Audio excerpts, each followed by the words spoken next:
Hi, this is Colleen with Chats with Colleen, and we're so glad that you're here joining us today for our biweekly podcast edition. This week's episode is going to start our series with Mitzi Driggers. She is a fascinating young woman here from the Florida area, and she has a story that is very honestly heartbreaking. She alleges there's fraud with land and title. She alleges insurance fraud, and it's just caused family drama, whereas her family and her don't even speak. There's been deaths in her family, and she doesn't even really see her children. So this is a heartbreaking story, but it's reality of what happens, is what they say. Money is the root of all evil. And hearing her story, it's really scary. So I'm encouraged by her braveness, her openness to come talk to us many times and share this, to hope to bring awareness to other people. And we hope that this can help her heal her trauma and move her forward in her life. So we appreciate you joining us. Please like, share, and subscribe to support us and support our guests that take the time to join us and spend their days with us.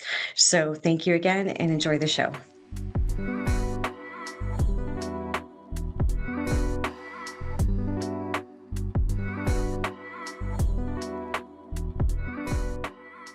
Hi, this is Colleen with Chats with Colleen, and today we are here with Mitzi Driggers, and she's going to share some enlightening stuff with us that's pretty shocking.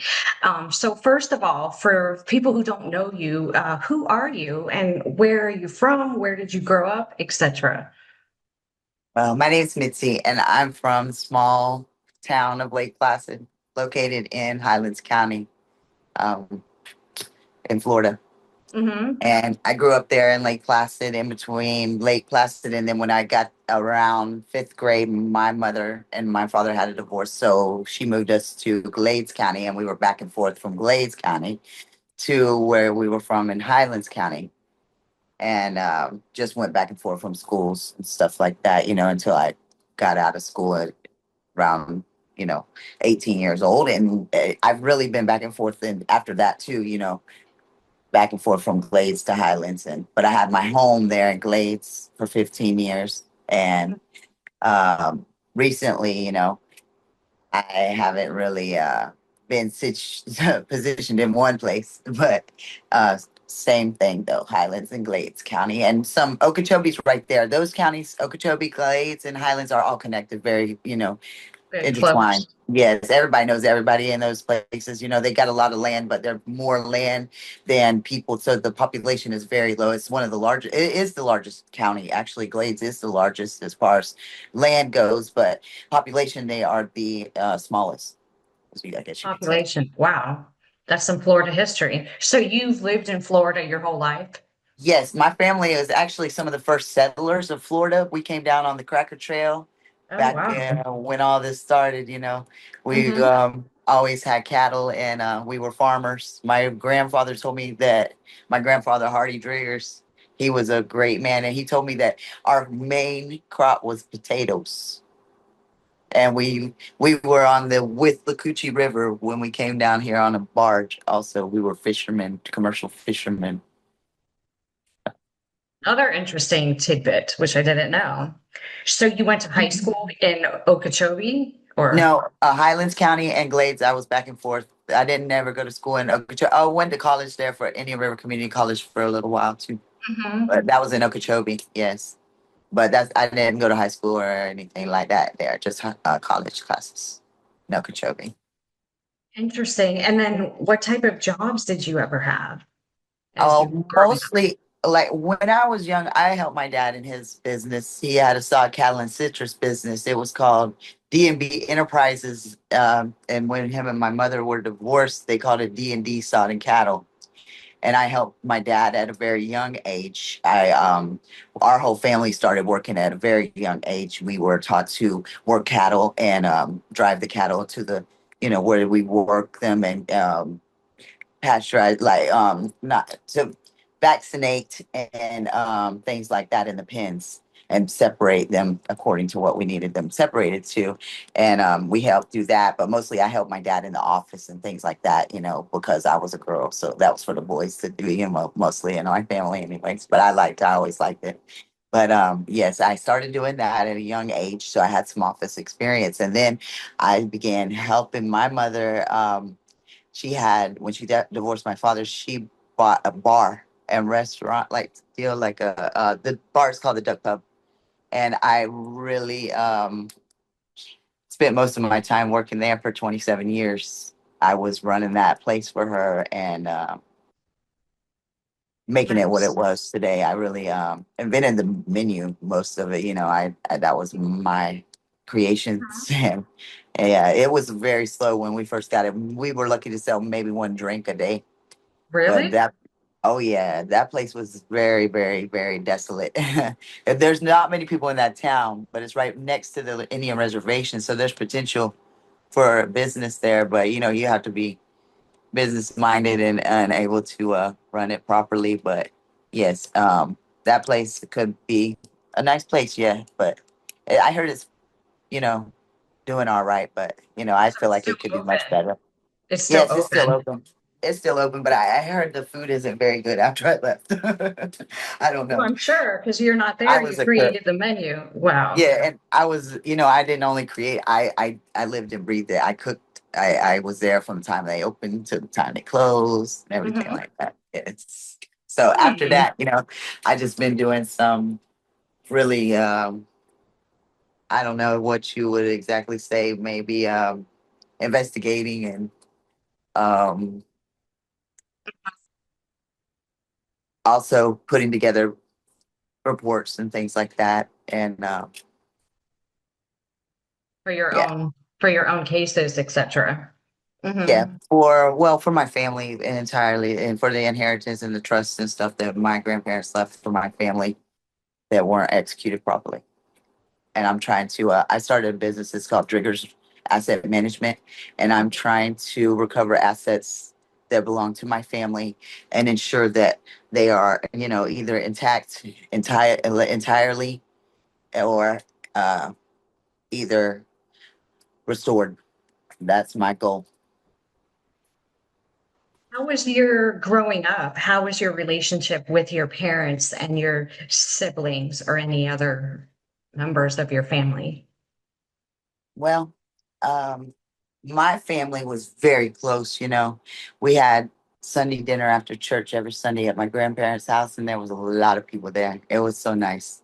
Like all my family would come over, extended and everything. And, that was basically the whole church body, also, because our pastor, Arlen and Mary Sapp, were very good friends with my grandmother and grandfather, Helen and Hardy. And we even invited them, anybody who wanted to come for dinner, they came. That was the good old days. And my dad was an alcoholic, but he was a good hearted man, but he had a problem, with alcohol. Hmm. And my mother and father's relationship and family from the outside looking in looked perfect. We had the big house out on the ranch. Um, Everybody probably thought we had it made. It seems as if they treat me like, that little rich brat. She's spoiled. She's got everything. She don't have nothing to worry about. From the outside looking in, that's what they think.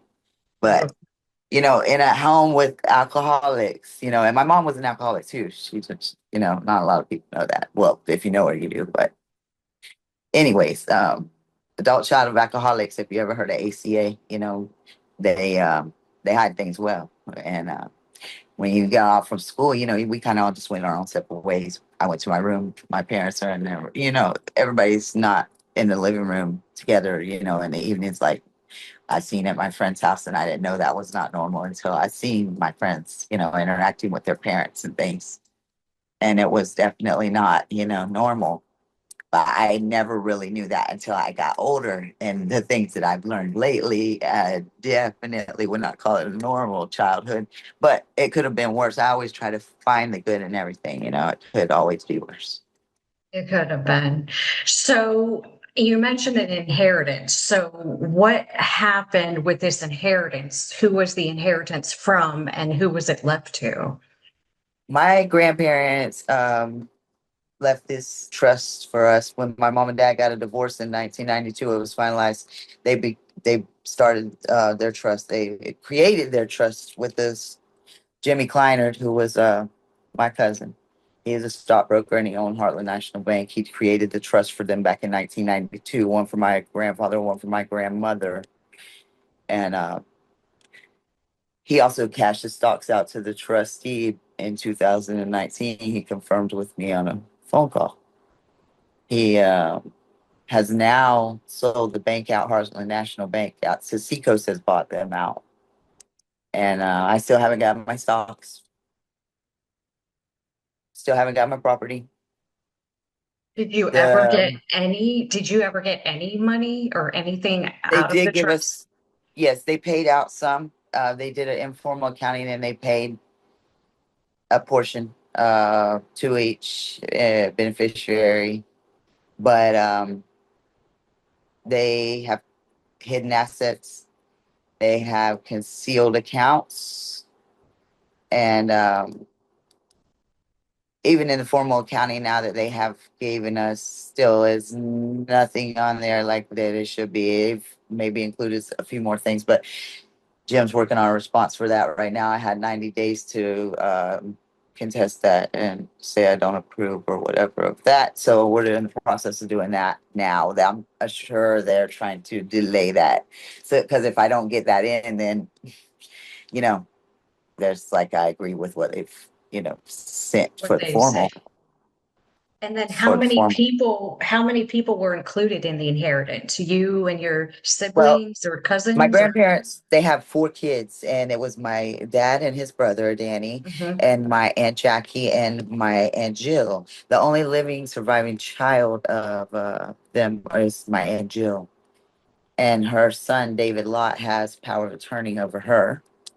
And she stays in a Lake Placid still. She's a little, not all there, because she got in a bad accident when she was young and she had to learn how to walk and talk and everything over again.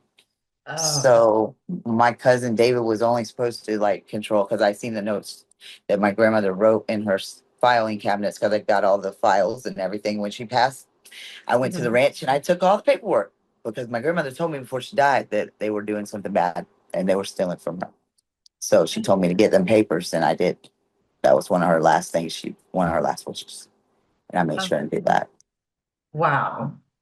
So, and then David, you said, is your cousin who has power of attorney over his mother, who's not 100%, mentally there because of the accident, and he's Yes, controlling some of this assets. yes, he's controlling a lot of these things that are happening right now. Um, he's gotten all my property that was in my dad's trust, because my dad also had a trust that was created. He had everything in his trust that was supposed to go to me and my brothers. And he signed over everything, like his property and his business wise, to my grandfather in 2000, because they were worried about my mother taking it, because she was suing my father at the time. She was divorcing him because she really just was marrying him for financial gain. And I have found paperwork and things to prove that, because my dad saved all of this stuff for me. It was actually in a trash can in the back of his house in Highlands Park for over 10 years. It had to be, because the last thing was from 2011 in the trash can that was I found. Actually, my brother Colton that's in prison, a trust for him from his other grandparents, because it's my half brother. His grandmother from his mom's side left him a trust, and I found it in a garbage can in the backyard. Isn't that something? But my dad saved this paperwork in an industrial trash bag. I found it out there, and it had all the information from their divorce, where she paid witnesses to lie in court and was caught paying these witnesses to lie in court. They came forward and said that they were paid to lie for her, and I don't see how her word could be credible in court at all after getting caught doing something like that. But Um, yeah. and so you had two, a half brother and a full brother, or your Yes, brothers? my brother Hardy, he was full brother. He was my mother and father's child. And Colton, he is my half brother. He's in prison right now for life. And he was just my dad and my stepmother's child. He wasn't my mother and father's child. So yeah, they call it technically half, but yeah. Mm-hmm. That, and then also have a sister. She's my half sister from my mother. She has different. Oh, so then none of that money was left to her, or none of the inheritance? Well, my father took her out of the trust of his, and he only left her $10,000, and he took her out of the trust. And my grandparents did not. They included her as a child in the inheritance, and also Hope, my brother's that died. His daughter is included in this. She's a beneficiary. She's 16 years old. Hopi. She's my little niece. I love to death, and my daughter and my son, Deshauna and Kiana. I just am going to leave to them whatever, because it's not actually supposed to have any grandchildren, but with my brother being passed away when he did, they were going to leave my niece out of the inheritance. And I told them that wasn't right. They were not going to leave Hope out of that. And that anything that was going to my brother should go to Hope. And I was going to make sure it did. And they told me if I got a lawyer, then I would be written out of the will.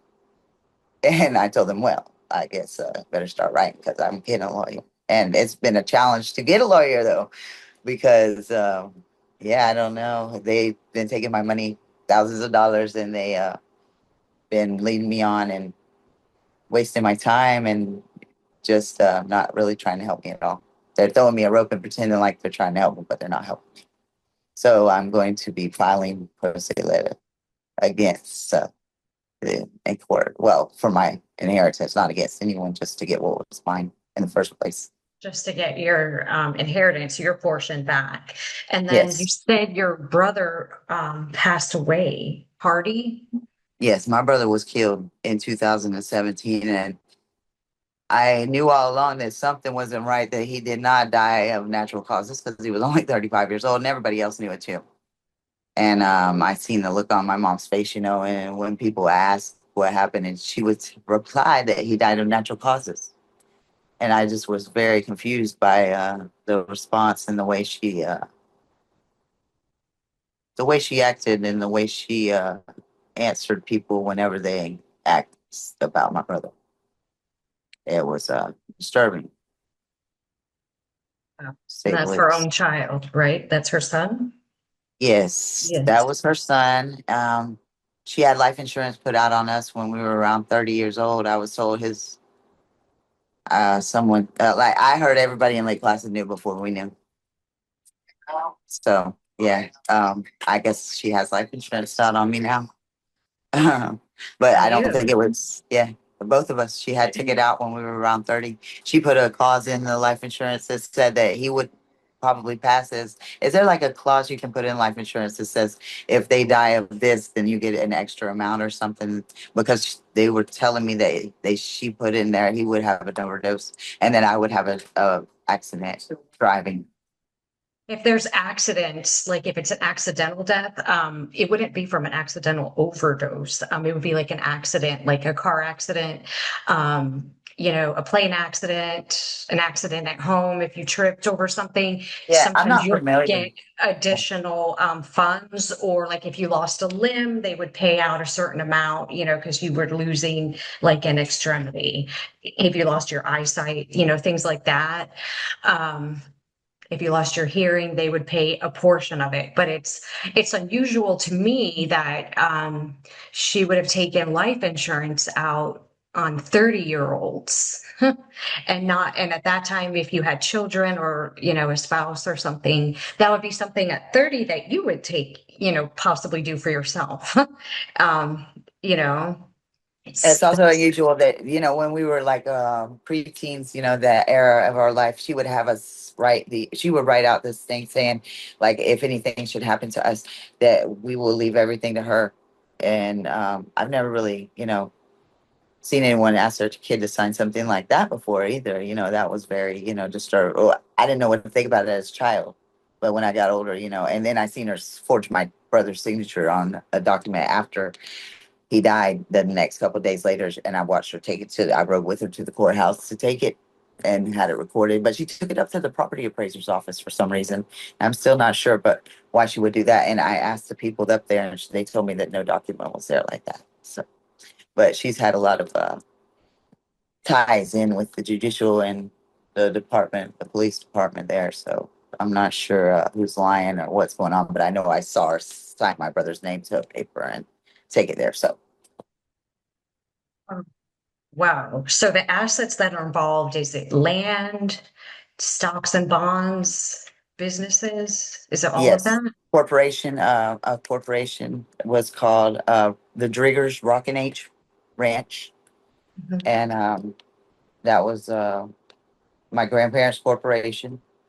And there was property all over the state of Florida. We have property in Zolfo Springs. We have property in Hardy County, Highlands County, Glades County. We have the property out in Fish Eaton Creek. Um, in Venus, we have. I've seen some places up in Ocala. We used to have property all over the place. There was quite a bit of property. 10 Mile, there was property there. Even at the Babcock Ranch, if you know anything about the West Coast over in Florida, we have property everywhere in Florida, thousands of acres. I have heard of that ranch. So, wow. So, when did you really become like aware that something wasn't right? I know you said you saw your mom signing some documents and asking you to sign things, but is that when you first noticed? And how old No, were you? I was young whenever I knew something wasn't right. I knew something wasn't right early in life, really, but I didn't really know what exactly was going on. But now that I'm older, and I know exactly what was going on, I would say when I first noticed, I would have to been about hold on. I would have to have been around, well, when they had the divorce, that around 8 years old, I noticed there was a lot wrong because the way that things were going and the things that I'd heard in my mother's house, and her having the police go to my dad's house and kick the door in because she lied and told them that we had alligators in the barn or something, that we were hunting gators illegally, but they didn't take my dad to jail or do anything bad. But she later on admitted to me that she sent the police there to do that, and there was a rifle pointed in my face. I was like 8 years old because, the door got kicked in and I go downstairs to see what the noise, and they don't know who's coming downstairs. That's a very dangerous situation to put your children into, especially just for the fact that you're trying to make him look bad and trying to steal from us is what she was trying to do. Trying to paint a bad picture of my father all my life. She would try to make me think bad about my dad, my grandmother, when actually they were good people. That I'm thankful to have been raised by them because, I wouldn't be the person I am today if not the ethics and the morals that my grandparents taught me are good, and they were good people. And I am very honored to be doing this to help them right now Yeah, exactly. Or help anybody else. and Um, everybody else. Yes. there could be other people that, Oh, there definitely is, and I've met some of them. And my neighbor across 70, we had a ranch on 70, my dad's place, right across the Highway 70 right there. They used to have buffalo roaming right there on 70 when I was a kid. It's the Don Caldera, the L7 Ranch. They're quite a big organization also. And I've been trying to help him out with some advice and stuff because I seen that they're trying to infiltrate across there too. They're trying to take over his property. I'm not sure exactly all of the details, but I'll probably have him talk to you about it or something later. But it's not right. just me. It's not just me, though. I understand that. And it's just hitting very close to home, when you know something's going on, but it's not happening directly to you, then you say, oh, that's terrible, and you're looking over from over here. But when it's actually happening over here to you, it hits a little differently. Yes. And how long have you been working on this? Like you said, this is what you've been doing is trying to decipher, uncover the documents. How long have you been working at this? Probably I started investigating what was going on out at the ranch about a year prior to my grandmother's death. I started taking videos of cattle like, because I noticed there was cattle out in the land that wasn't ours, that was branded with the SAP brand, and they were some other ones I've written down, all the brands that I found that day, and yeah, there was 5 or 6 different brands of different people he was letting. The trustee Dennis Coulter was allowing them to keep their cattle there, or whatever the agreement was. But whenever you're trustee, you're supposed to disclose any kind of agreements like that, and also pay a portion of the money, to the beneficiaries if you are leasing property to any other party or whatever. And he didn't do that. And it's been how many years? Since my grandmother died, it was 2022, November 22. So Wow. about a year prior to that, I started going out there. But um, in 2019, I was falsely accused of DUI. I got 2 DUIs within 2 weeks. I don't even drink. I blew all zeros both times. 2019 just happens to be the year that I just told you the stocks were cashed out. So, I don't really believe in coincidences, but usually some reason, for everything. Right. And so currently now, where are you living? Well, I have a home there in Lakeport. I've lived there for over 10 years, but I cannot live there because the harassment has gotten so bad. I cannot stay there because every time, someone comes to the house, they send people there to do bad stuff to me. Um, to try to sell me a gun one time, this one guy was in my yard trying to sell me a gun. He had a gun in my yard when I got home. And I didn't, of course, buy it or anything. But yeah, and the police are always looking pretty close by, whenever stuff like this has happened. And even my ex fiance, they've been using him as a weapon against me. He's came and kicked the door in for them. And he was like actually kicking me and stuff like that. But when he kicking me, it's like it didn't hurt or anything. It was like he was faking it. It's like he's afraid of them. He's afraid to tell them no. He's afraid to not do what they ask. And he's afraid to speak because he's in danger. It's just like everybody in that area is in danger. And, I'm going to speak for my people. My children are afraid to talk to their mom. And there's others, there's not just us that are being separated. Families are being separated.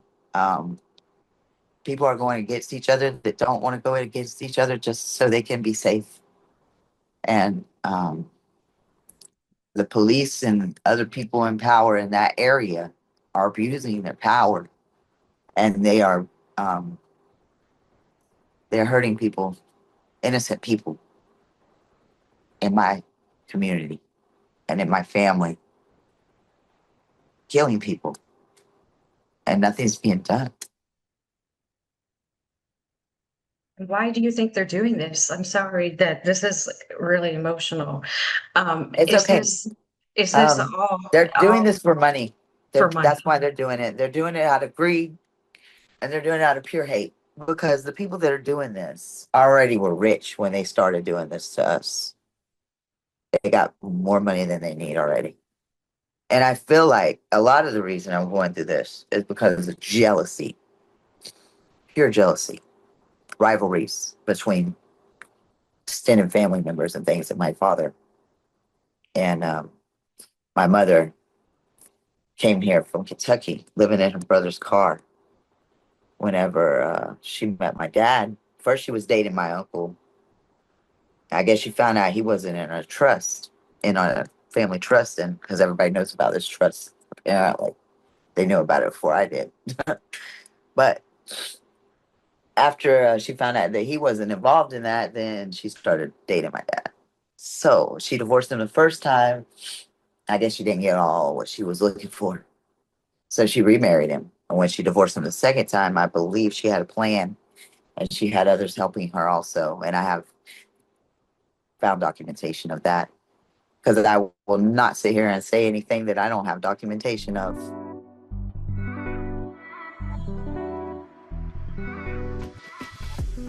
Thank you so much for listening and joining us on our podcast episode that's posted bi-weekly. Again, we would love if you would like and share and subscribe to our podcast. It means the world to us and it helps our guests so much. Remember, if you would like to join us, you can do so at any time. We record in person or on Zoom anywhere in the world. Also, our podcast is produced by Sean Spazzato and it's hosted by me, Miss Colleen Pacheco. Please like and share our Facebook pages, which is Colleen Pacheco and Secured Insurance Group. Our Instagram is Colleen Insurance Lady 22, and our cover art is edited by Norma Pacheco. We appreciate you so much, and thank you so much for taking the time to join us.